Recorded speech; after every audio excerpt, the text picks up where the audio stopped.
this is ruining my favorite holiday and I need to slow down. Got to actually be like, all right, everybody, I'm making one batch of cookies.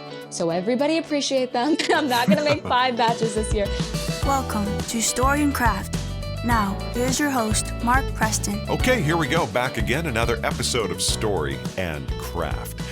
Thank you for stopping back by. Appreciate it greatly. And if this is your first episode, welcome. Glad to have you here. Today, sitting down with actor Tommi Rose. You might know her from the Netflix show Sweet Magnolias or Outer Banks. She's been on Will Trent, going all the way back to when she was a child actor on Nickelodeon. Had a great conversation about her new project, which is called The Devil's Mouth. She stars in it along with Catherine Newton, Lana Condor, Nico Hiraga, Gavin Castellano. It's on Prime Video right now. I had a great conversation. Enjoyed the sit down with Tommi. She's very cool. She is definitely as they say, a star on the rise. Do me a favor, if you would, just make sure to follow Story and Craft. Grab your podcast app or your phone or wherever you're at. Make sure to follow, like the episode, leave a comment. Also, everything you could possibly want to know about the show, it's all at storyandcraftpod.com. Past episodes, past guests, it's all right there. But hey, yeah, if you follow the show, if you'd like it, you leave comments, it helps people to find Story and Craft, and doggone it, I appreciate it greatly. Okay, so let's get after it today. It is Tommi Rose Day, right now on Story and Craft. So where are you at today? Right now I'm in Fort Lauderdale, Florida. I'm visiting my family for the week. Are you a Florida kid originally? Is that where you're from? I am, yeah. I grew up there, or here. I love it. It's great. It's a nice place to go back and forth to. It's a bit of a plane ride, but it's nice. You know, I like to see my dogs and my dad. I think my daughter flies out of there. She goes to school at Lynn University down in Boca Raton, and I think she No flies out way. of Fort Lauderdale. I think whenever she comes back and Yeah, forth. she might. I feel like I know a lot of people that when I say that I'm from Fort Lauderdale, they're always like, "Oh, I've been to that airport." And I'm like, "Yeah, that's our Yeah, claim to fame, apparently." yeah. Being from Dallas, everybody's like, "Oh, I've been to DFW." Yeah, and everybody's got to cross through there, or Atlanta, But Yeah, totally. I'm on the other side of the Gulf from you. I'm over in South Padre Island in Texas, so we're kind of on the same water, sort of. Well, let's see. Wait, Cool. Fort Lauderdale. Yeah.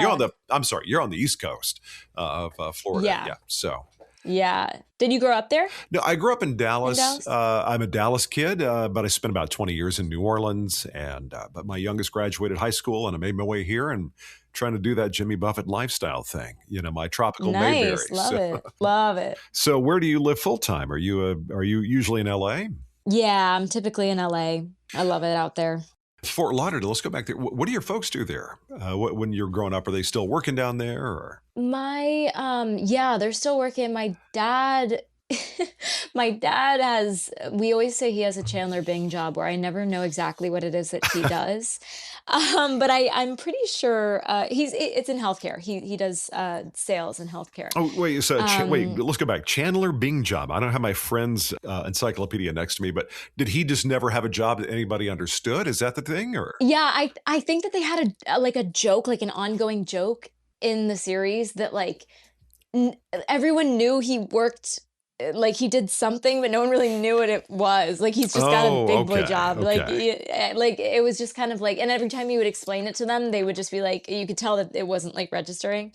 Yeah, it's Um, kind of like my friends who work in finance. It's like I'm deer caught in the headlights. I'm like, I know it has something to do with money. yes. Is your mother a kind of stay-at-home mom, or is she out in the world doing her thing? My mom is out in the world. She used to be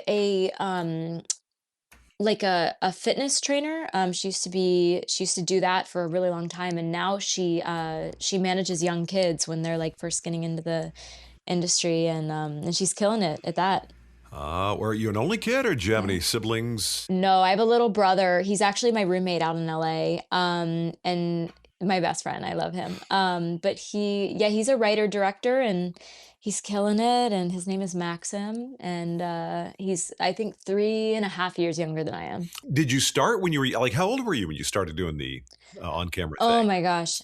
I was on camera was a little different because I was a theater kid. So Okay. I grew up in musical theater and I loved it. And I started that. I want to say I started like acting classes when I was like 3. Like, I had so much energy, and my parents put me in this thing called, like, the jelly bean camp, Wait, and, the jelly bean camp. So oh, yeah. it's a theater for little people, right? Yes, it was the jelly bean camp, and then I or jelly bean class or something like that, and then I think I was in my first musical when I was, like, 5. Um, but on screen, I think I did, like, commercials and stuff when I was younger, but I think my first real on-screen experience, I was freshman year of high school, so 14, I wanna say? So when did you make your way to LA from Fort Lauderdale? I believe I was 17, Okay. and it was right after I had filmed, that Nickelodeon show that I was on, I Am Frankie, and, right after that, I decided to go out to LA, and, but I was very back and forth at that time. I was living with my godmother, and I, wanted to spend half my time because I graduated early, so I wanted to Uh-huh. spend half my time with my parents in Florida and then half my time out there in LA. Well, I mean, being 17 Um, years old, though, that's still yeah, young to be totally. shooting around LA. Now, did you live in, Yeah. oh, I've discussed it a few times on the show, that apartment complex all young actors seem to kind of matriculate into whenever they get to LA. Oh I think God. I know exactly which one you're talking about. The It, one near Universal? yeah, I think it's changed names. It's something else now, but it was, oh God. Anyway, I always thought that was cool. Like the young actors get around, you're around other young actors. And I always thought that would be like a Mhm. magical vibe. But by the time you hit 17 years old, you're not like a young actor anymore. So you're kind of the master of your own Yeah. destiny. Yeah, totally. So when you got to LA from Fort Lauderdale, were you ready to hit the ground running, or were you was there a lot of nerves? Because that's for me, I'd have been intimidated at that age. I think that I, like, lack that chip that gets intimidated by things. Because I think that I was just so excited to be like, I talk about this with my brother all the time, that, like, sometimes I'll be, like, walking down, like, the street of LA, and I'll be, like, looking at the farmer's market, and I'm like there was a point that, like, this was the dream. It was just to live in Yeah. LA. Like, I wanted to live in LA so bad. I mean, like, my really as long as I can remember. And, so I think that the excitement outweighed any kind of, like, scared Yeah. feelings or intimidation. Like, I was just so happy to be there. And I had done little trips, like summer trips with friends, all throughout high school. So I kind of knew the areas that I liked, and I kind of had like some friends out there. So it wasn't like it was like a total, like, out of nowhere moment. I was familiar enough with it that it wasn't like this big scary thing to me. Right. I mean, I kind of say I'm the same boat. I always thought LA was this magical place that, all the movies were made. And I remember watching Poltergeist. I know they shot that like a thing in the valley. And I was like, everything about LA, even the valley, seemed really intriguing to me. Yeah, But, when you're young, you don't know what you don't know. You don't, I think there is a zen to diving into something and not knowing how it can go south. That's totally. part of being young. We're still young, Yeah. but Thank you. so is a show like a Nickelodeon show or like a Disney show or Yeah, so I was on a Nickelodeon show when I was 17, and, that actually though, that filmed in Miami, but it was really my first, like, I think, big thing, so it kind of opened a lot of doors for me. So before that, it didn't make sense to be in LA, but all of a sudden it was like, I had something on my resume that felt good, and so I was, kinda ready to go out there, and, like, I had something under my belt. But yeah, when I was filming that, we were in Miami. We did the whole thing in, like, I think it was Viacom Studios. oh, cool. So you weren't that far from home. You're like a what is it, 45-minute, Yeah, hour drive at the most. Yeah. yeah, it was really, really great. What were you watching that was giving you this kind of like, wow, this is a like what were the things Ooh. you're watching and going, okay, that's the thing I want to do. Yeah, wow, that's a good question. I feel like, man, I think that at that time, like, I do think that I grew up, like, always wanting to be in, like, fantasy movies. Like, I think that that to me was, like, really, really cool. And even though it was just funny enough, like, I don't think a ton of fantasy was shot in LA, Yeah. but, I knew that that's where you went to get to the set of the fantasy thing. But I think, like, a lot of the time, like, I remember, like, the Chronicles of Narnia, like, watching that and being like, "That's what I wanna do," like, and then, like, Ella Enchanted, like, I think all of the, like, princess movies and that kind of stuff was really, really cool too, 'cause that I grew up reading that, Were you kind of in your own head a lot? Were you kind of a daydreamer, I kind of was a a yes. Oh gosh, yes, yeah. Like I'm a double Pisces, so I okay, you have it's to like educate in me. my blood. Yeah, so Pisces are like they're known for like that is the daydreamer sign if Okay. there is one. Okay, And I'm an Aquarius. I don't know what that implies, but I know a few of the traits, oh, you're right before me. Okay, because Yeah, it's a yeah. water thing, right? Yeah, yeah, I think so. And like very introspective and yeah, but I mean, I feel like I remember like days going by that I would just like imagine things. Like literally just like living in my imagination was like my favorite thing to do as a kid. Like we would go on like long plane rides and like long road trips as a family. And I remember like literally not doing anything the entire like hours, Mhm. literally just imagining things happening outside the window. Like I would just stare outside the window and like maybe play music if I felt like it and just imagine like scenes and, like, I think that Well, like, well, that's you saw always them like been from the perspective of like if this was a movie, how would this? Were you like looking at scenes of a movie, or just scenes in just your own internal it was movie? always different. It was always different. Sometimes it was like I had read a book that day and I would just play the same scene over and over in my head and, like, how I thought it looked to me and, Yeah. like, how I would, I guess, direct it. Well, isn't that why people And love reading then so much? Because you kind of create all the settings, the totally. people, the wardrobe, everything, the aesthetic of it is all of your Yeah, creation. I think that's why people, when they see a movie and they say, the book was better. I mean, I think the book is, I mean, the movie was just fine. It just wasn't all the things you originally imagined. totally. Yeah, I think that reading sometimes is people's, like, excuse to, like, think of because I think that we're often taught that our imaginations are, like, childlike and that they're almost almost that it's not productive in any way to sit around and daydream, and I think the opposite. I think especially when you're an artist, like, that's kind of, like, what your job is to sit around and daydream Yes, and to sit around and I think 100%. I think that George Carlin, the comedian, once said, he said that every school should have 30 minutes of mandatory daydream time. I love that. Because I think that's when you are not driven by a task. You're just, your mind's going wherever Mhm. it goes. And I think the naturally creative kids, I mean, by the way, you're talking to somebody who thinks they shouldn't mandate advanced math in school, because that's the only thing that took my GPA down. But I would have been down for the Yeah, daydream thing. And I think when I was in me school, I too. was a theater kid that didn't know they were the theater kid. I thought theater kids, they're kind of weirdos. I didn't Mhm. realize I was one of those weirdos Mhm. too. I was more like, I Yeah. started in radio when I was like 17. I was like, I Mhm. like theater of the mind. And maybe that was kind of like, Ah, I wasn't a big reader, but I liked the listening, the constructing, like yeah. the audio plays and stuff like that. So, what were Yes. your parents thinking about this? Because were they down with Tommy's daydreaming moments? were they like, okay, this is and the theatrical thing, and you started when you were very young, going to your jelly bean camp. Were they encouraging when it came to this? Yeah, so my parents were really, really cool in the way that, like, I don't know, like, I just think a lot of kids say, big dreams, like, I want to be an actor, like, I want to be a rock star. And I think it takes, like, a really cool parent to take a kid seriously when they say something like that and to actually be like, okay, like, let's try that out and like see how that goes. Let's go down that road. And they took me seriously. And I think that um my parents have always just like they've always been really, really creative people and they've always loved like the arts and they've always loved thinking outside of the box. That was always big with my parents is like thinking outside of the box and like staying playful. And I remember one time I went to this like Montessori school and I think that they had like this rule where they would never call anything that a kid did like bad. Like they would never call anything bad. They'd be like, what we say is we say, oh, that's silly. Hmm. And,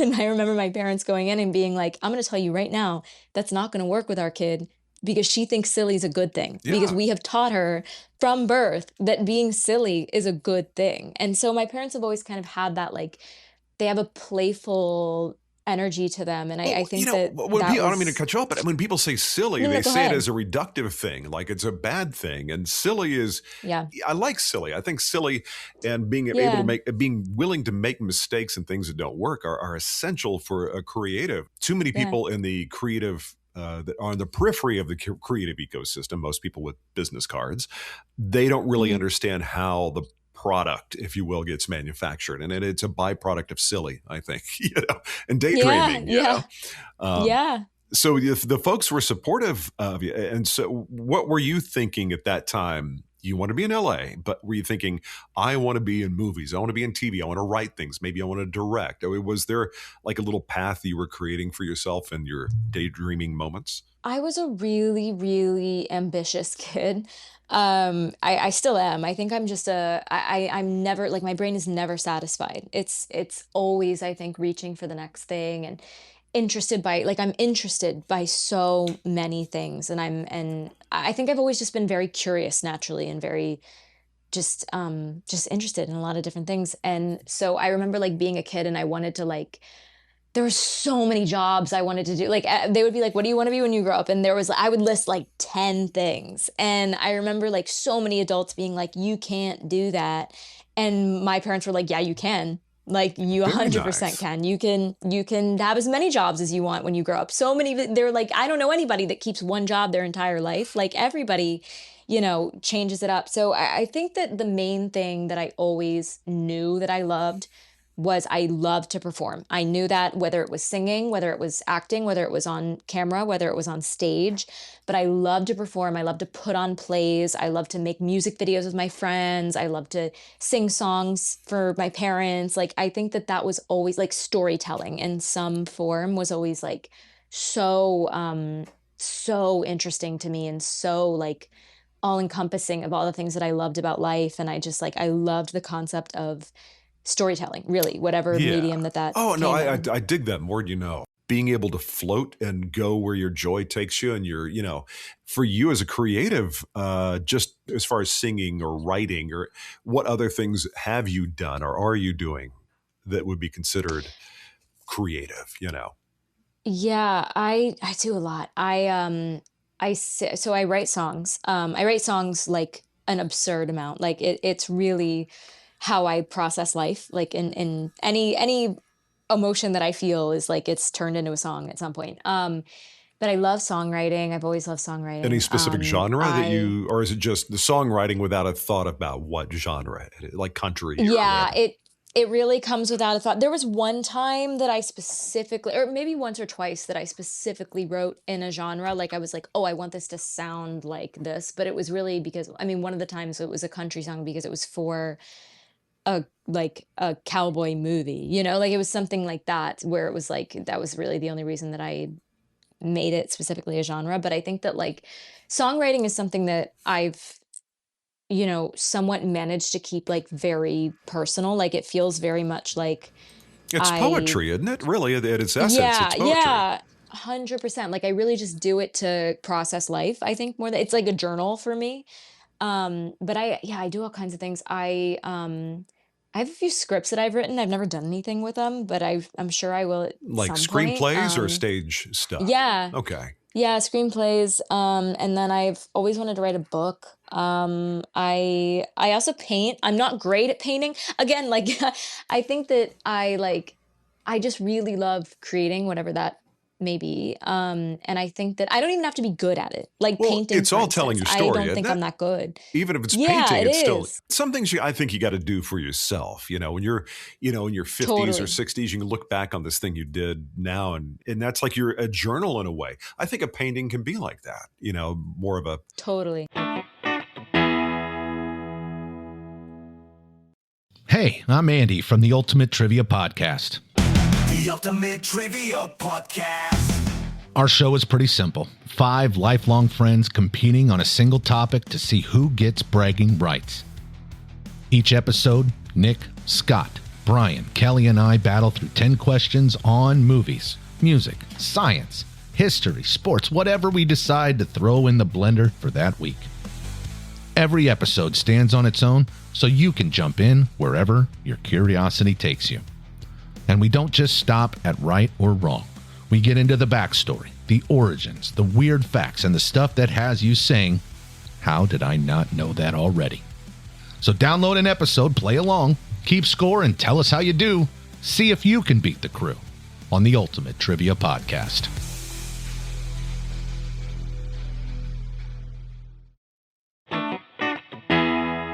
I don't do a whole lot of research. I just like to kind of generally kind of see where somebody's coming from. But I did see, Yeah. I don't know how it factors in, but Burt Reynolds' name popped up. How does that, I got to know how that factored in. Oh, okay. I love talking about him.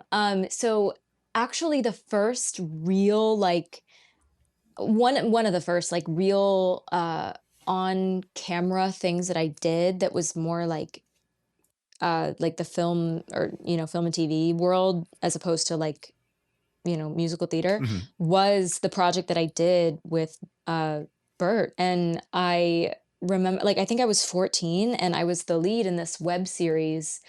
And like, I remember everyone was so excited about him being on set. And I had a few scenes. I think I had a few scenes with him. Now, But what show was this again?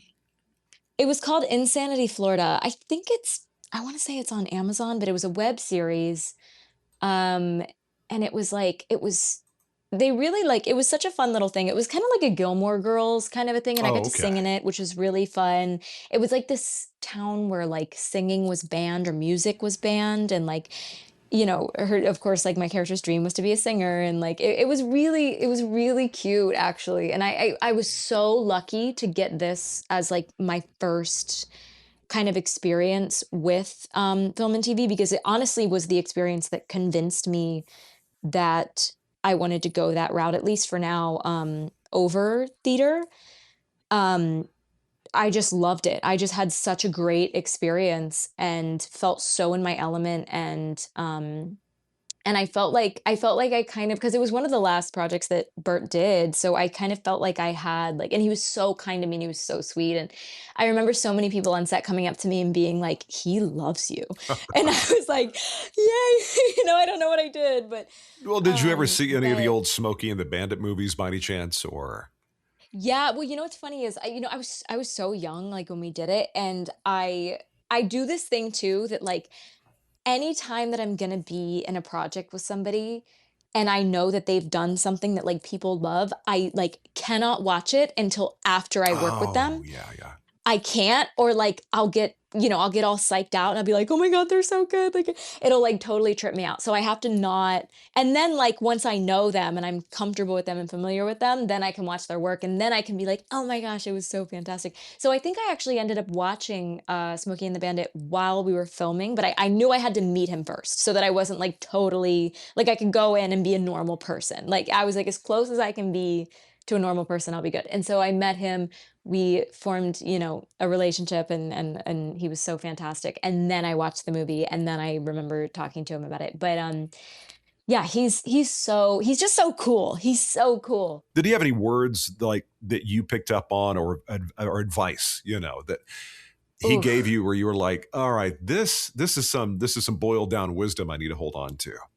I think I want to say like what was something that he was really that he talked about a lot was I won't say who he was using as an example, but he always talked about like to not be a selfish actor and to let your scene partner influence your read or your Mhm. your To performance. listen, yeah. And yes, to listen, and he was really really passionate about that, and I remember him talking about that and about how important that is to listen and to adapt to because everything's different on the day, like you show up and you're in different clothes and different hair and different makeup and a different place than you've been rehearsing, and you just kind of have to like you have to be in the room, you have to be present, and to the whole scene is not just your performance. I mean,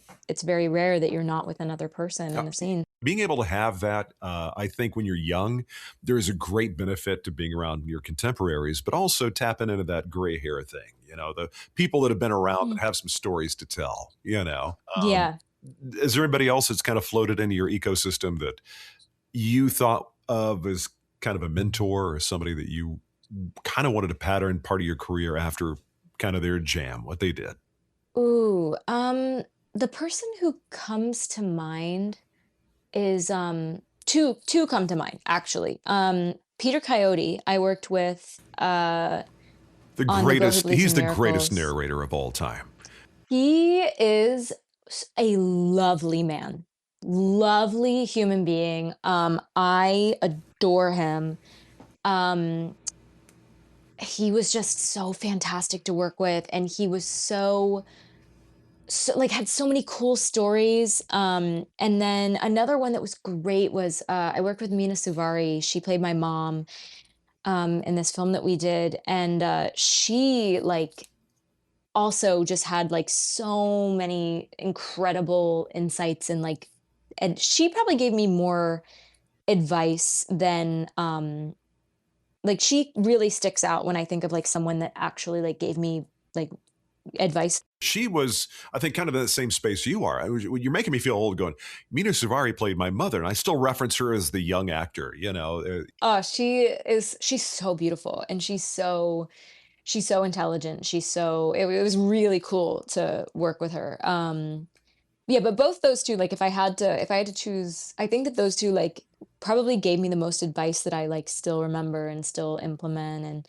And I mean, most of it, like, just to sum it up, is just like staying grounded and like knowing, having people in your life that really care about you, and like that kind of stuff. But like really, really great minds, those two. They were fantastic people to work with. Were your Mhm. folks offering up wisdom to you, or were they, this is kind of new territory for them as well, you know? Mm. Were they constantly calling you every day, checking in on you? Or were they kind of just letting you marinate in the I LA vibe? still, yeah, I still talk to my mom every day. I, um, my dad I talk to often as well, but my mom, I mean, like, I ask my mom for advice on everything. I mean, like, how much seasoning to put in something. Like, it's quite crazy. I'm very, very close with my family, and I think it's part of what keeps me sane. um, because it's they're just very important to me. My brother, when I'm not with him, I'm normally with him because he's my roommate, but I talk to him all the time. I think it's really important because Hollywood is very, there's just a lot thrown at you all the time, and especially like, my job is to become different people, and really sink my teeth into that, and like you're thrust into these like different worlds, and I think it's so important to have these constants in your life that know who you are, and remind you who you are, and yeah, so I mean, like, and also like my parents they were kind of in the industry when they were younger, like they were models. They did a lot of Really? that. So like they like traveled the world and did modeling, and they did acting as well, I think, and they did that for before they did what they do now. To have parents who have been there at some level and they sort of get it. They may not necessarily Yeah, always be down with it, but they get it. And I think that's got they to be a totally blessing. understood. But so Mhm. I always talk food at least once on my show, just because I'm that. Oh, You know, I'm you, down you, to talk food. I love food. well, you mentioned seasoning. You asked your mother about a seasoning. Makes Mhm. me curious. Are you big into is cooking your jam? Is this something you enjoy? Oh, cooking is my jam. Well, actually, even more than cooking, baking. Like Really? I am a big baker. Like I really like it's actually really funny because you could talk to any castmate I've ever had. Like I always bring something to set. Especially if it's like a long thing. I am always making something. I'm like I hate to brag. Like this is maybe the No, only but when it thing comes to that food, brag away. I'm very fascinated. Like oh I like got to know I got to I know what your can jam is. like it is so bad. I have so many things that I'm like kind of known for. Like I'm kind of a I'm kind of a like big deal. if you ask around, I'm kind of a big deal like in the baking world. Like people know my name. But yeah, no, like there's this thing I make called dirt pie that is quite famous. There's another I make like sorry, the world's best chocolate chip cookies. Like they're really good. You know what? The other day, my daughter Emma, who's here, the one to go to school in Florida, we had. I'm looking over here at like bananas that are about to turn that direction. I was like, you know what? We're making banana bread. Never done it before. I Hey, go to allrecipes.com, which is kind of love it. my base camp. I'm more of an improvisational cooker. I'm more of you Ooh. can't really bake and beat improvisational because there's science involved there. But give me a Mm. skillet, some olive oil, I'll make some things happen. Yeah, totally. But we did that. But we went and got, and then when we made some chocolate chip cookies, and we did something else recently. I forgot what, but we've never really done that. We never really baked anything. And I was like, one of the things I love about Yeah. baking, though, I like coming into a house where baking's been happening because you can smell it. Mm. That's that kind of The like vanilla. yeah. Doesn't it feel more like home when you've got Totally. as far as cooking? Are you as far as the improvisational thing? Do you do anything in that realm? Yeah, my brother and I are really simple. So I make like ground beef, like so, oh my gosh, it's so bad. Like we literally, we've gotten so boring with like what we eat. And I think that's because I've been so busy lately, is like, I literally just make a big thing of ground beef and that's what we eat through the week, like that and like Oh, boiled eggs. well, the beauty of But doing that is when you can it, use it as ingredients in a lot of other things. You got it yeah, on. You yeah, got your yeah, yeah. You protein can on make deck. tacos, you can make a salad. Yeah, exactly. So I like kind of like meal prepping, I guess, in that way where I meal prep like ingredients kind of to things. But it's such an easy thing to like, whatever, just have some veggies and then have some ground beef, like if you just sort of don't have a lot of time. But when I do have time, I have certain things that I'm really good at. But the trick is that like, okay, like for example, like I make the world's best mac and cheese, but I refuse to make it unless it's Christmas. Like I only make it on, and I think it's because it's so good. It's so good that like if I made it anything more than like, I just know I would have demands for it like constantly. So I have But to still, set like does a it sort of time. makes Christmas time special for you? See, I'm a Jewish kid, and my 100%. whole thing is making matzo ball soup, and mine's pretty damn good. It's more Mm. like a stew, kind of like big hunks of chicken. Ooh, It's not like a little clear nice. broth, And Yeah, yeah. having it outside of that time of year feels awkward to me. But I'm like, what? Like the same thing with baking a turkey. People think Thanksgiving. Well, there are other days of the year you can make it, but I understand when you Mhm. want to make something special for a certain time of year or when somebody's around. Or I think cooking is kind of self-care. I was just thinking about this last night. For some Mm. people, it stresses them out. For me, cooking is kind of a decompression time. Is that kind of what it like when you're baking stuff? I think it depends. I've realized that I do sometimes have a habit of like, you know what it is? I've gotten a lot better at it. I like, there was a point, maybe like, I want to say like 2 years ago, that I realized that I was stress baking. Like that Stress I baking. was, Yeah, I kind of yes. understand that. And Yeah. yeah, where it was like anytime I was like anxious, I'd be like, all right, time to bake some, time to bake some. And I think I would do it like around Christmas time, right? Where I would just like make so many, because it's like kind of my job. Like during Christmas time, it is. And honestly, not to my family's fault. Like I've deemed it my job because I'm so good at it. I have to do it. But like I will make so many things. And then I think like 2 Christmases ago, I realized like, this is ruining my favorite holiday and I need to slow down. And I think like that realization really like brought back the love of it for me, because I got to actually be like, all right, everybody, I'm making one batch of cookies. So everybody appreciate them. I'm not going to make 5 batches this year. I'm going to make one batch of cookies and I'm going to play some music. But you said batches, but batches of different kinds of cookies, right? It's not just 5 batches of the same flavor, right? No, like I would do 5 batches of the same flavor because everybody wanted a chocolate chip cookie. Oh, And I was like, oh. listen, guys, if you gotta space them out. Like we gotta chill on the chocolate chip cookie. That brings up the question, though. Stress baking or taking care of your cast. Did the folks in Devil's Mouth, did they benefit from your cooking at all? They Or did. They did majorly actually, because we were there for so long. And like I remember like there was this one day that I wasn't on set and I was like, I'm gonna go and buy a mini oven and I'm gonna make everybody cookies. And I did. I literally like you've never seen an oven this small. I don't know if it's a Thailand specific thing, but I think it was like $17 too. wait, And wait, it wait, wait. worked. It was So like y'all shot great. this in Thailand? Yeah, we shot it in Oh, Thailand. okay. See, the plot thickens. Very cool. Yeah, So it's not like an the easy plot bake oven. It's thickens. like a real deal kind of a thing. Y- Yeah, but I mean, it's smaller than an easy bake oven, but it was like a real oven. And so I have these famous chocolate chip cookies. So I made two different things actually while we were in Thailand. Um, so I made dirt pie, which is that thing that I'm famous for. It's basically like a cookies and cream pudding.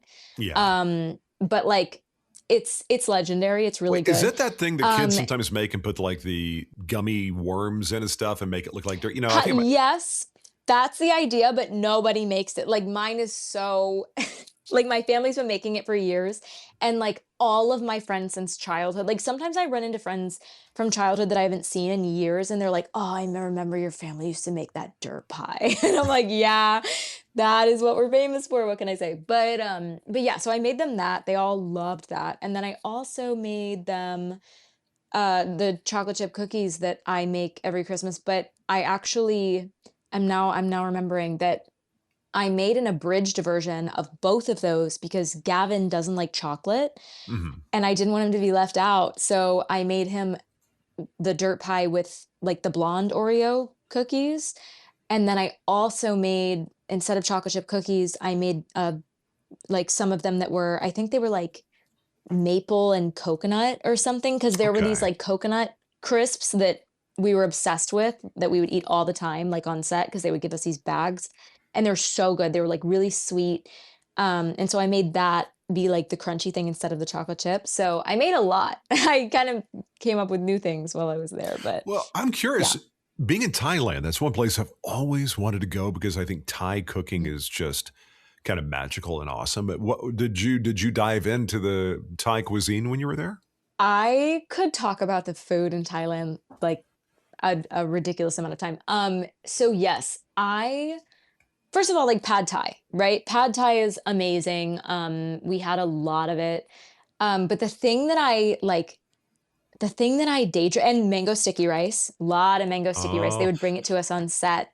Oh, it's so good. It's so good. I miss it so much. But honestly, like both of those things, like pad thai and mango sticky rice, I've found like really good ones in mhm. the States. Like it's not, I feel like there's a lot of really great places that have that. The one thing that I cannot find, like actually there's two things. There was a salad that they had that I was obsessed with. And I don't remember what it was called, but it was like the whole salad was made out of mint leaves. And then like the dressing was like a coconut milk dressing and there was like Mhm. mushrooms, but like hot sauce. It sounds crazy, but it was so It's good. And their whole then thing is like balance, hot and cold, spicy, yeah, sweet. It's everything. I think the yep. whole zen of their cooking style is everything's got to be balanced, but it's contrasting. And I think, Yeah.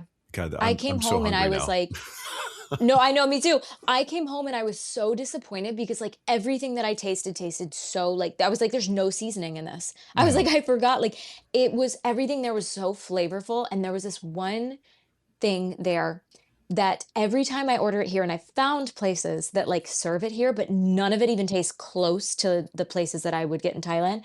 And it's called beef masaman. And it was legitimately like, I remember the first day that I got it, and I remember saying like, so Tame told me to order it, and Tame, like, he lives in Thailand. He's Thai, so he was so good at like telling us like what to order. Like, and also I have a gluten allergy, so he was like so helpful in like navigating that for me, and he was so wonderful. But Tame, he told me to order beef masaman. He was like, this is one of the best dishes like in the world. Like, it's one of the best rated dish. Like, the most people like this, and I was like, okay.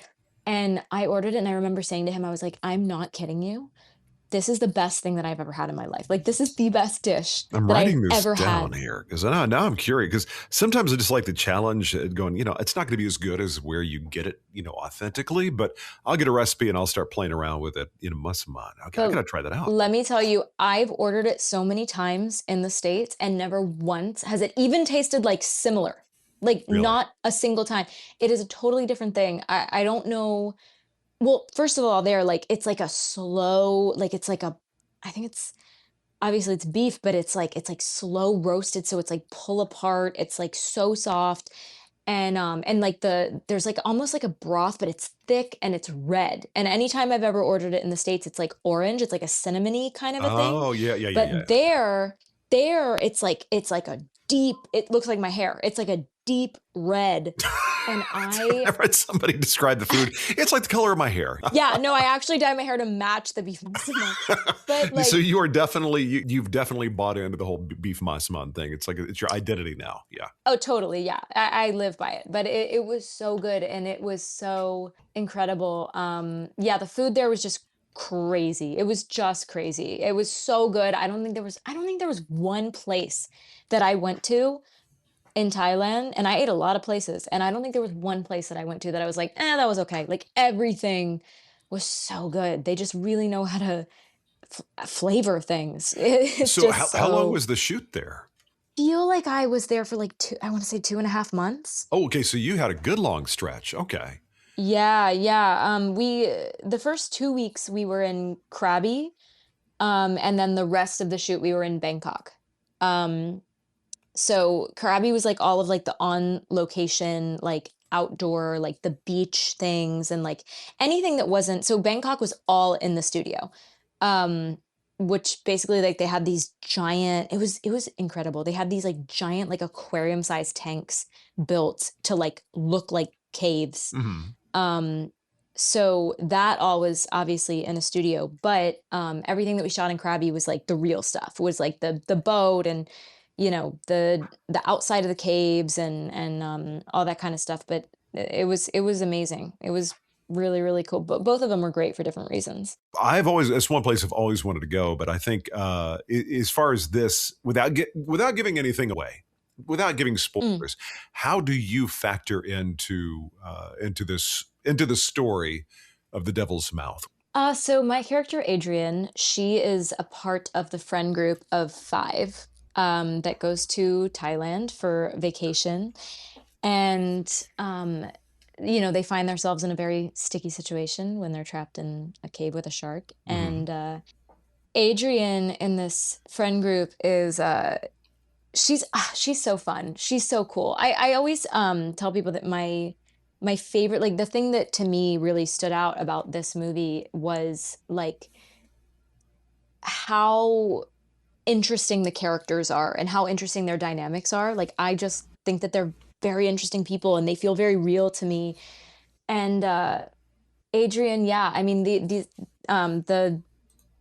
been friends for so long, and they just have like these dynamics that you can tell are, they're not perfect friends. Like they have their faults and they have their weaknesses and they have their little issues that they're working through or maybe not working through and should be working through. And Adrian's very cool in the way that she kind of has like a big sister kind of a vibe Hmm. going on sometimes. Like she's very good at like she wants to keep the peace and she wants to keep everybody happy and she wants to keep everybody laughing and wants to make sure that, everyone's having a good time and Hmm. everything's staying fun. That's kind of her thing. She's like the fun, like let's make sure that it's staying light and she's really cool in that way, and she's always got like fun little jokes for every scenario. And um yeah, she's a wild little redhead and we love her for it. Massaman head, Yeah. or beef Massaman head. Yeah. And I'm going to think, and anytime somebody says redhead from now on, I'm going to think beef Massaman. Yeah. But so was this a gig that came to you, just good old fashioned all American audition, or did somebody reach out and kind of pitch the idea to you? How did it come together for you? What's funny is I actually remember when I it was Zoom. Hmm. It was a Zoom audition. And yeah, they reached out to my manager, and I don't I don't remember why, but I think like I got all the material like the day before. Hmm. And like I remember yeah, it So was it there's was not a whole lot so of everything prep time happened. for you. You just kind of had to Yeah, rip and no. read. Everything Yeah. happened very yeah, everything happened very, very fast. And I just like remember having a feeling about it. Like it's so weird because like you do so many auditions and you have so many wonderful opportunities come your way, but like you start to get like a sixth sense about like, this one's gonna be mine. You start to kind of like there's a weird thing about it, and it I just think like from the minute it came in, like I think something about the fast turnaround where I was like, this seems like the kind of chaos that would that Yeah. I would be a part of, Well, what was and the hang time between the audition and when you were on a plane to Thailand? well, I actually found out pretty quickly that I had to be on a plane. The both things happened pretty fast. So I think I had two different auditions. I had the first one with the casting directors, and then I had one with all the producers and Mhm. Jeff. And I think that was the next day. So they pretty much told me that day, they were like, "Hey, we liked you. Let's see you again." And then a long time went by, and I found out for sure there was like some back and forth, but then I found out for sure that I booked it, and like I had to be on a plane in like 48 hours. Wow. So that was pretty quick. Yeah. You hit the ground Yeah, running. it was. Oh yeah. Oh yeah. No, 100%. I and it was pretty crazy. But Yeah. it's pretty cool. But It's it very cool was because you've quite the got a adventure. small cast, and I adore Catherine Newton. I think she is. I don't know. I think she's been in a couple of movies that my kids liked, and so she keeps showing it. She was Yeah. this one film, Freaky, with I like that of her trying to embody Vince Vaughn. You know that whole Freaky Friday kind of thing where she's a killer or whatever. Ooh, I don't know if I've seen that one. She's incredible. I bet she killed that. It's fun. Yeah, she's God. There was one of the movie my kids like that she was in, but no, she's always been on the radar. And when I look at how small the cast is, it's got to have like a little summer camp vibe because you're just a handful of y'all in Thailand. Yeah. So was it an enjoyable experience? Was it just kind of crazy? Besides the eating, of course, but It would it okay, so the first 2 weeks, Krabi, like they were a dream. Like we had so much fun. It was like really honestly, it was like those first 2 weeks were like being on a vacation, and like we also got to shoot a movie. It was so like I just remember being like on cloud 9 for 2 weeks straight. And also like I'm a water sign. I love the ocean. mhm. I love the beach, and our hotel was like right on the beach. We were on the beach every single day filming. It was so incredible. We all got along so well, so immediately. I just adore everyone. I think so highly of all of them professionally and personally. Um, and then Bangkok, like when we got in the studios, like that's when it started like because that's the part where we're in the caves and we're in the thick of it, right? So that part was like as much as it was like it was enjoyable, and it was, you know, I am so grateful for every minute of it. It was hard work. Like Mhm. it was definitely like it was very physically exhausting. It was very mentally exhausting. It was like we all really felt like we did go into like a survival situation together, because also you get so wrapped up in like the, what your character's feeling, and there's a lot of like really really like anxiety ridden and like devastating, and like there's just like so many like really really like there's just a lot of heavy stuff, Yeah, when you're like in a are you in a water survival. tank for protracted amounts of time? Oh yeah. Well, that was like most of filming actually after Krabby was us being in these like tanks. And you know, swimming for our lives was pretty much the rest of the shoot. Yeah, I don't know if, if that would be a liberating feeling or a claustrophobic experience where you're going to be in the water every day. You know that. I mean, what was that like when you know you got to be in the water and portraying somebody who's at least stressed? You know. Yeah. It was really like I think a good way to describe it is like it was very much like a workout where like after you're done, you're like, "Oh, I'm so glad I did that. Like that felt so good, and like I'm so proud of the work that I did today." But like one, you're exhausted. And two, like while you're doing it, it is hard. Like there was definitely like there was a lot of things that like it was definitely the most physically demanding work that I've ever done. And I remember them telling me this, and that was a huge part in like auditions and everything. They were like, "Are you comfortable with water?" Like that's a really important thing. And like I remember it being like it was just like there was a lot we had to learn. There was a lot of water safety. There was a lot of like treading water like all day long. And like there was just a lot that it was fun and it was rewarding, but and then also like mentally like there was just a lot of like high stress environments that these characters are in. And there was some days that I would go home and I would just have like nothing Nothing left in left. me. Yeah. Like I'd get back to the hotel and I'd get an amazing Thai massage and I go straight to bed. Like I Thai- had nothing. well, I got to know craft service though. You're in Thailand. Was it Taiwanese food when you do your lunch Oh, breaks? yeah, it was totally different. There was like crafty was an entirely different thing because it was amazing.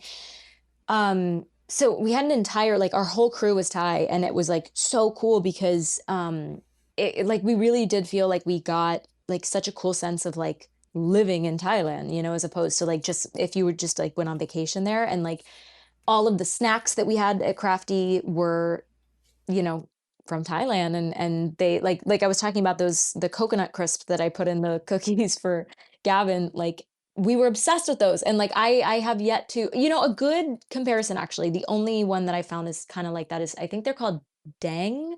They have them here in the States. They're called Dang and it's not the same brand as they have in Thailand, but they taste very similar and they're like coconut shavings Uh-huh. almost, but they're sweet and they're so good and they have like a caramel flavor.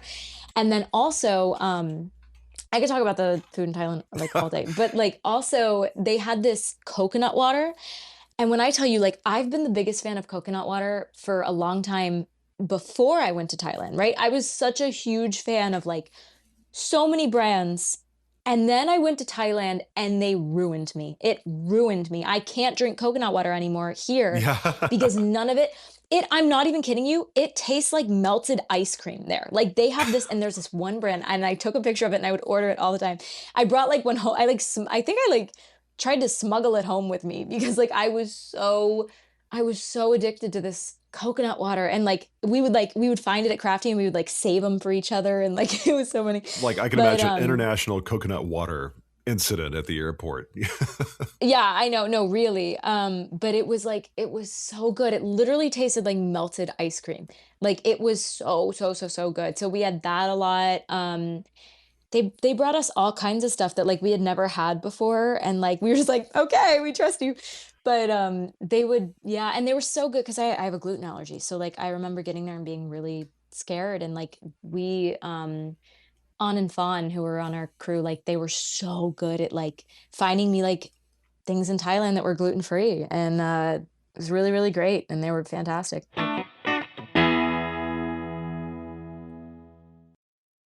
I'm kind of on the back end of chats. I like to do my what I call my 7 questions, and the first question is food related. What is your favorite? And I know you've got a good answer for this. Your favorite comfort food? My favorite comfort food. Well, to be fair, it changes. I think that it definitely changes all the time, but I think ooh, like right now, the first thing that I think comes to mind right now is that dirt pie that I was talking about that my family makes because it's nostalgic. Right. It's nostalgic for me. And I also just had it because I make it a lot during the summer. And like the 4th of July, I always make it on the You 4th keep of talking July. about And this. so I'm I like sitting there. just I'm gonna have to hit you up for the recipe, man. I'm like oh, I can't give it out. It's Oh, you're top killing me now. secret. You're killing You me now. gotta you gotta come over for a roast family barbecue. Well, I am a um, Texan, so I do appreciate some proper barbecue. So, or if all you ever right. shoot anything in Texas, let me know. I'll find my All way. right. I'll be All right, knocking on the door, like, perfect. all right, All right, dirt pie perfect. time. Let's That's what do it. we'll do. That's what we'll do. I will let you know. I'll call you up. Now, Yeah, but probably that. the next question I got for you, if you were to spend an afternoon just talking story, having coffee, or at a table, you and 3 people, living or not, who would those 3 people be that you would like to sit down with and just kind of share stories with all day or all afternoon? Marilyn Monroe, for sure.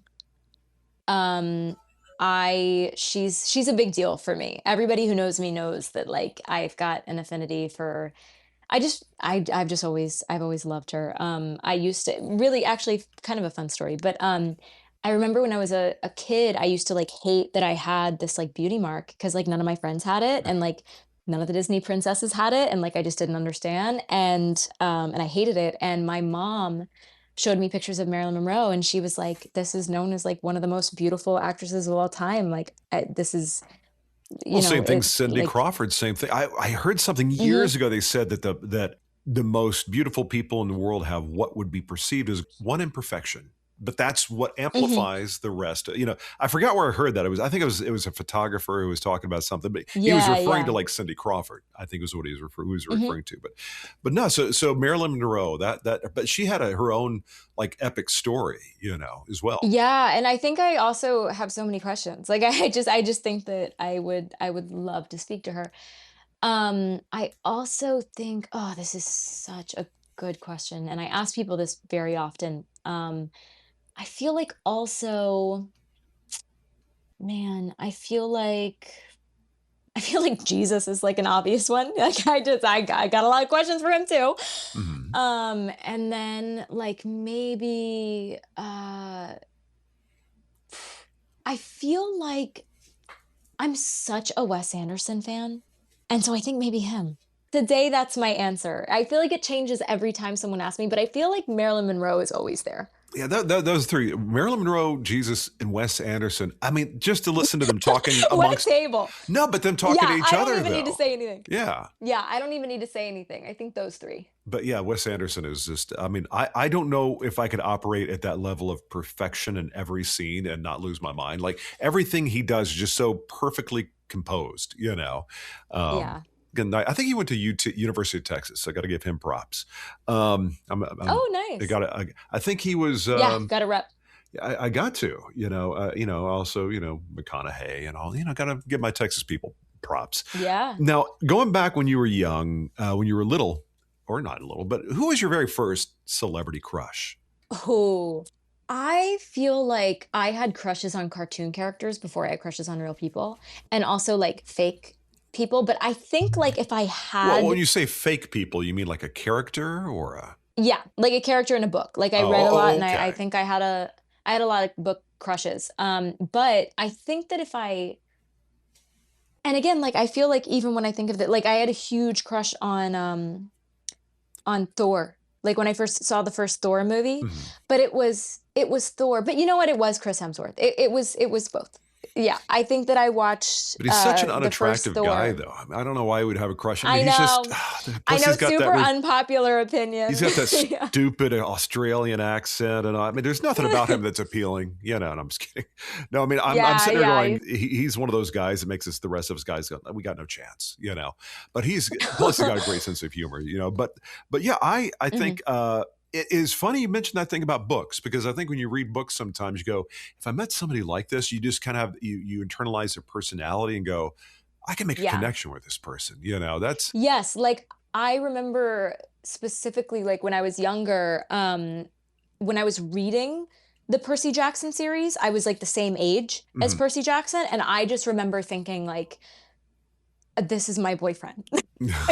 Like I'm so in love with him. Like I just remember like just thinking he was like the coolest ever. And yeah, so like I had a major crush on Percy Jackson, but the Percy Jackson in my head. Like it wasn't like because they made a movie later Yeah. and I think I was just kind of like I was like great, but I had a crush on the book character. Like that was who cuz you imagine it. And Of I course, mean yeah. I say I still have crushes on book characters. I feel like that doesn't change, Well, you see know? that would be fun for you. Write a screenplay. You got this character you love, and you get involved. If you direct it, the casting of it, and you can find the just right character to play the person. See, I think that's the daydream. That's the fun. That's the creating this you know thing that might only exist in your head. But that's the fun thing about Hollywood. You get to kind of bring it on a screen and let other people enjoy it as well. Yeah.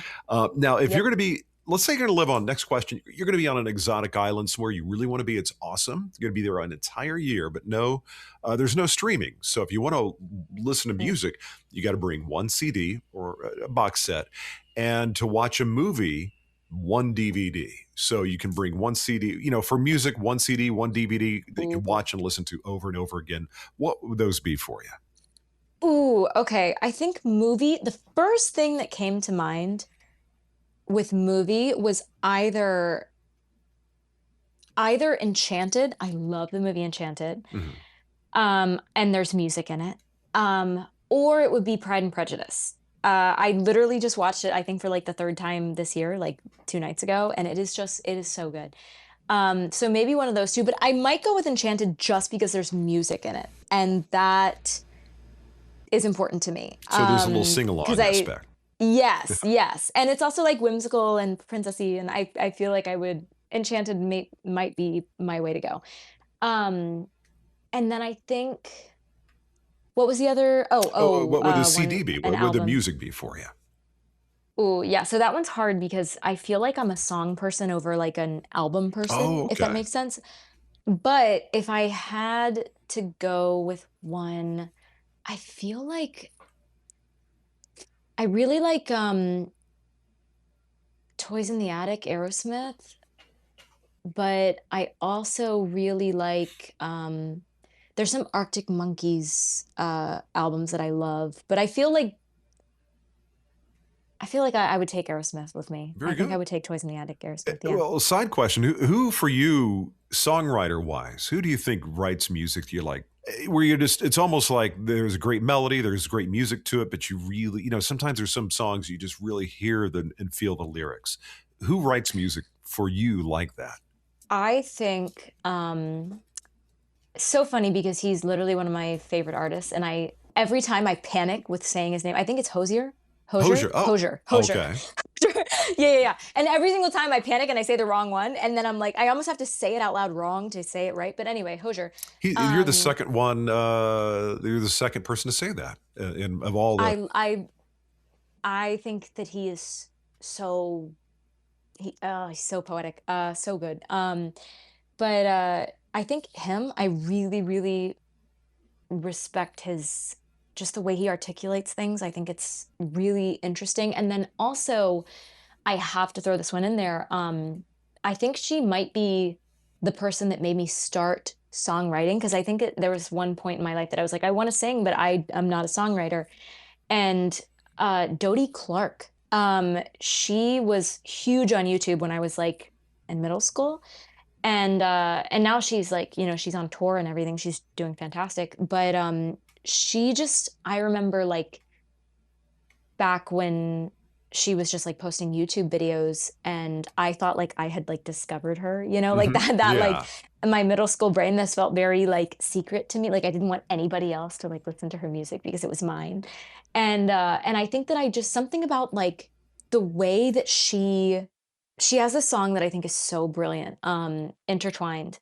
And I literally like I just like played it for somebody like a few weeks back. Like I literally think that the song is just like one of the most, I don't know, it's just such an intimately written song, and I think it's really, really cool. And I remember watching her, and something about the fact that she was just like a girl in her bedroom, like made songwriting feel so approachable to me. And so I think she's Plus like a the huge part of the format reason. of YouTube. My daughter had the same thing, I think, Hmm. with like Zach Bryan before he became, the big country dude Hmm. he is. But you have that ownership. There was a whole Yeah. COVID era of people who just kind of broke out from their bedroom on YouTube, and I think Yeah. that makes it very democratized. I dig that idea. Now, the next question I got for you: if you're to say from stem to stern, time you wake up, time you go to bed, let's talk recipe. What are the ingredients for you of a perfect day?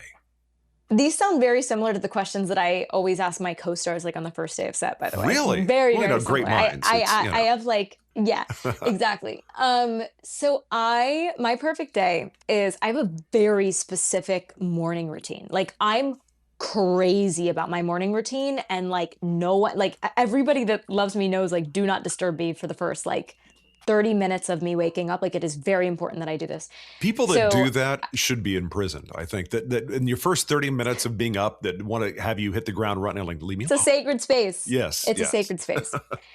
So my first thing that I do, like always first thing that I do is I either crack open like some kind of like self-help or some kind of spiritual book. Like I have to read first thing in the morning. So like right now it's like my Bible, right?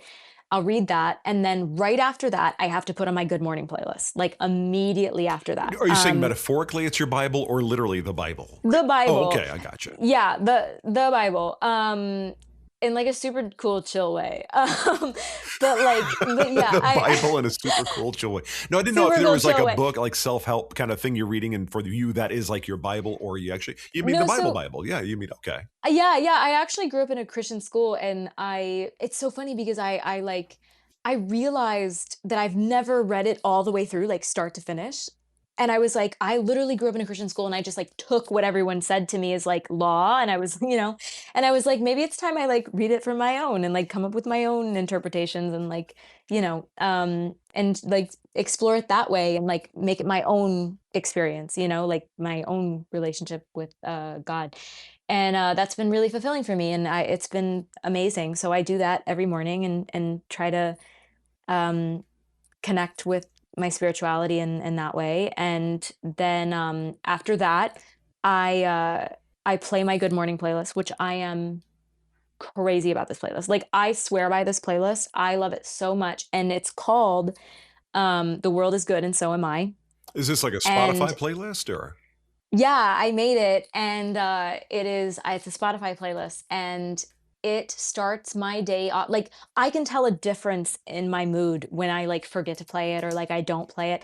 I need that playlist every morning, and it is only, like, positive, like, kind, loving songs. Like, that's it, or, like, songs that, like, make you feel really, really good, right? And it started really small, and that now I just add anytime that I hear a song and I'm like, "This is pure good vibes," I, like, stick it in there. And you know what's actually funny? I started this playlist in Thailand. I Really? never had this playlist until I got to Thailand, and I realized how badly I needed it because we were waking up so early. And I think I just like started to realize because I was like not with my family and friends, I was like, I need a grounding routine in the morning. This is when I started this morning Mhm. routine. Playlist are sort of like it's sort of like a mixtape or a recipe or something that's uniquely you that you've created. I think Totally. it speaks volumes, you know. So, hey, if you ever want to Yeah. share it, I'd love to. I am so happy to. I love sharing this playlist because I feel like it's such a little like slice of sunshine. Like it's such a little joyous playlist that like I love. I love. I'll give it to anybody who asks. So I would love to send that to you. Awesome. Um, but yeah, it totally alters my mood. I love it. I play it every morning. My cat loves it. And yeah, so I do that. And then I always try to dance a little bit to it if I can. I'm a terrible little dancer, but I do it every day.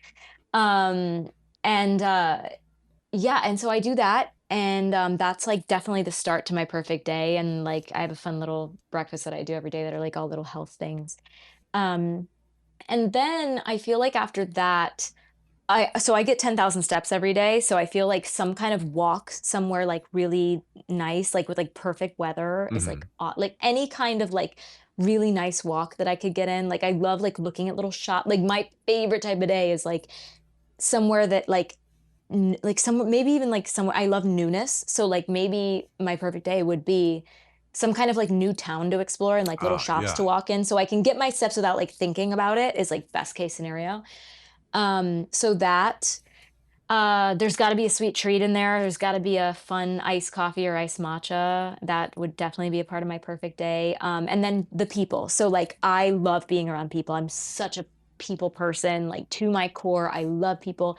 I love meeting strangers. I love Mhm. interacting with strangers. I just find every human being so interesting. I just find them all interesting. I want to know everybody's story. I want to know everybody's weird things. So something where I met some strangers maybe would be part of my perfect day.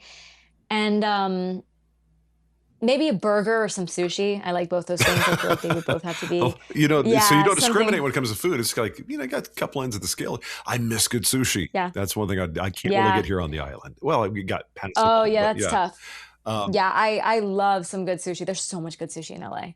indeed. So how would your day end? What would be the kind of the cap with the bookend for you? I think my day would end. There's a few different ways that I love to end my days, and I can't even say that I like one more than the other. It just has to do with what mood I'm in. But if I had to combine them all, I would think that I would be somewhere where there was some kind of a show. Like I love watching either a movie at the end of the day or like a fireworks show Mhm. at Disney or like a parade or like some kind of show. I love ending the day on some kind of like Some I don't know, theatrical note. yeah, yeah, maybe like a Broadway show in New York, like something like that. Um and like popcorn. I love popcorn. And friends. Like I just anytime I imagine like a perfect day, I'm surrounded by my friends. Like that is the most important. We could do nothing. Like I think that that honestly is more important than the activities within itself. Like I think that that's the best thing. But yeah, I think some kind of show and popcorn and reading. I would end it reading every time for sure. Yeah, you make me feel like I need to kind of pick up the pace and do some more stuff during the day. Thank you. But now the last couple of questions. If somebody said, "Hey, Tommy, this acting thing, it's not available to you anymore for whatever reason," what would be choice number two for you when it came to career option? What would that be? Definitely either directing or music. Like I do think that, and honestly, I think I will do those things at some point. I love writing songs. I really just honestly, like all my friends are constantly like, Tommy, you need to release more music than you do. So I think like um to do more of that Mhm. and to like do more of that on a professional scale, because I am writing nonstop. I'm not necessarily putting all of it out into the world. So I think that music and directing, yeah, I would do either of those in a heartbeat and plan to do either of those. Very cool. I got to listen to some of your stuff now. I've got to do that. I got to get that link too.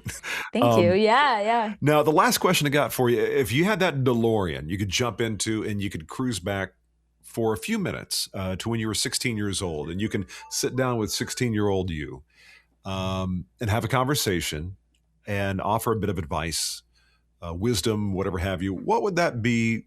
What would you offer 16-year-old you? I think that there's not a lot I would tell her, just because I love the experience of learning, and I wouldn't wanna learn anything for my younger self. I would want her to go through everything that I went through. Um, and I like that's one of my favorite parts of life, is that.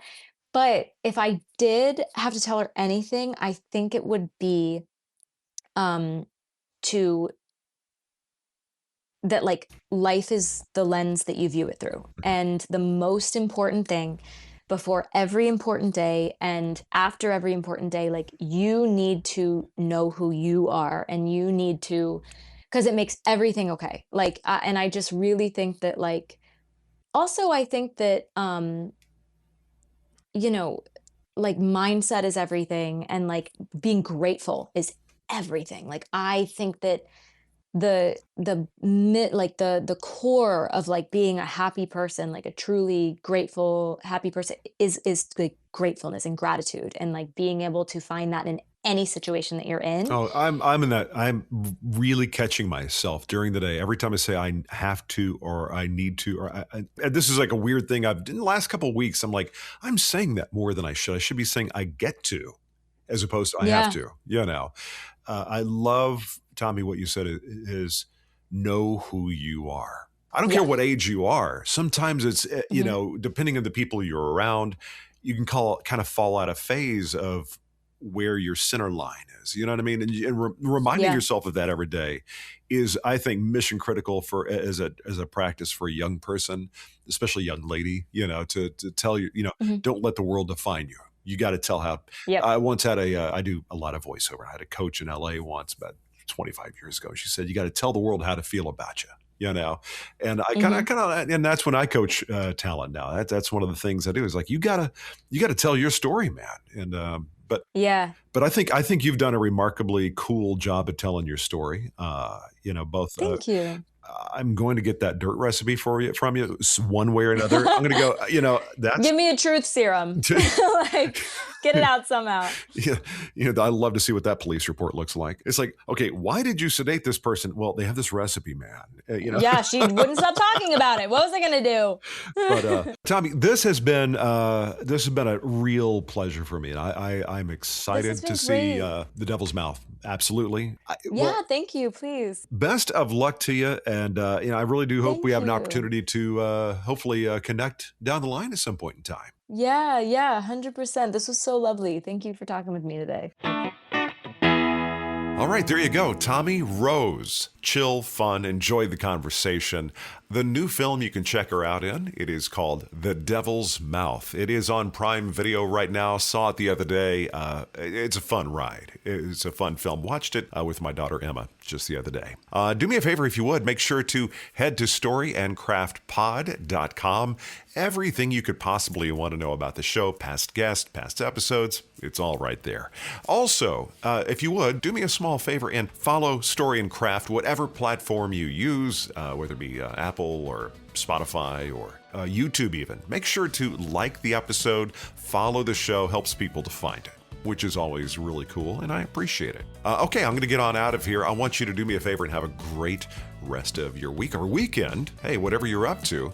As I always say, thank you very, very much for making what I got going on here part of whatever you've got going on. It does mean a lot to me. And we'll be back shortly. Got another episode coming up, so check it out.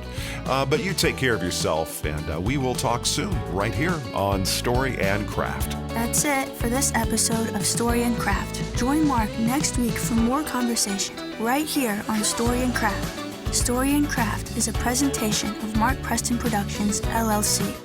Executive producer is Mark Preston. Associate producer is Zachary Holden. Please rate and review Story and Craft on Apple Podcasts. Don't forget to subscribe to the show on Apple Podcasts, Spotify, or your favorite podcast app. You can subscribe to show updates and stay in the know. Just head to storyandcraftpod.com and sign up for the newsletter. I'm Emma Dillon. See you next time, and remember, keep telling your story. Come on.